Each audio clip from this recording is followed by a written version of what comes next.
আজকে নাট্যশাস্ত্রের প্রথম অধ্যায়ে যে বিষয়বস্তু তুলে ধরা হয়েছে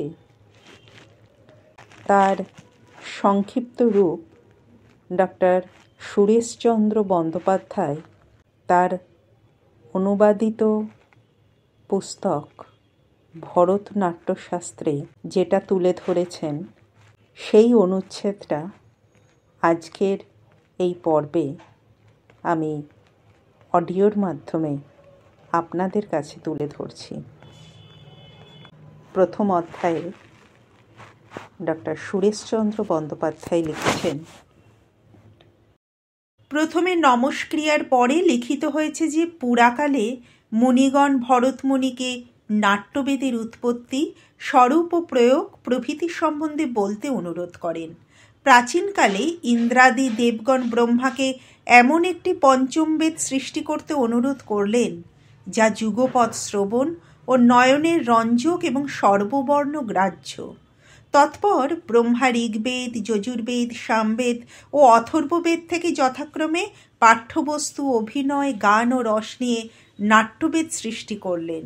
এই নাট্যবেদ দেবগণের মধ্যে প্রয়োগার্থে প্রবর্তিত হোক, এই মনোভাব ব্রহ্মা প্রকাশ করলে ইন্দ্র বললেন যে দেবগণ নাট্যকর্মের যোগ্য নন, ঋষিগণ এই বেদ প্রয়োগে সক্ষম।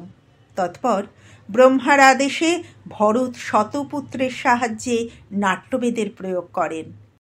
এতে ভারতী, সাত্যতী, আর্ভটী ও কৌশিকী বৃত্তি অবলম্বিত হয়েছিল। নাট্যবেদ প্রয়োগের জন্য ব্রহ্মা অপ্সরাগণকে সৃষ্টি করেছিলেন এবং বাদ্যের জন্য স্বাতী ও গানের জন্য নারদাদি স্বর্গীয় সঙ্গীতজ্ঞগণকে নিযুক্ত করেন। নাট্যানুষ্ঠান প্রথমে হয় ইন্দ্রধ্বজ উৎসবে। তাতে দেবগণ কর্তৃক দৈত্যগণের পরাজয় অভিনীত হলে রুষ্ট দৈত্যগণ দারুণ বাধা সৃষ্টি করে, ফলে নাট্যানুষ্ঠান বন্ধ হয়ে যায়। এতে কুপিত দেবরাজ ধ্বজাদণ্ড তুলে জর্জর নামক ধ্বজা দিয়ে বিঘ্নকারীগণকে চূর্ণ বিচূর্ণ করে দিলেন।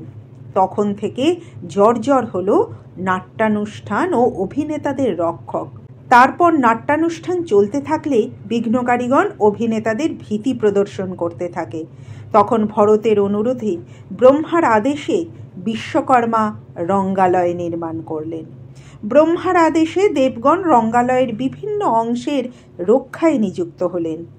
যক্ষ পণ্যগাদি রঙ্গমঞ্চের তলদেশ রক্ষায় নিযুক্ত হল। অভিনেতাদেরকেও দেবতারা রক্ষা করতে থাকেন।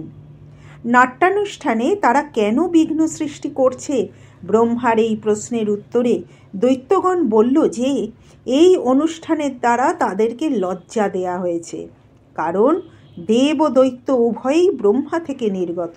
নাট্যবেদের স্বরূপ ও উপকারিতা সম্বন্ধে বলে ব্রহ্মা তাদেরকে ক্রোধ পরিত্যাগ করতে বলেন।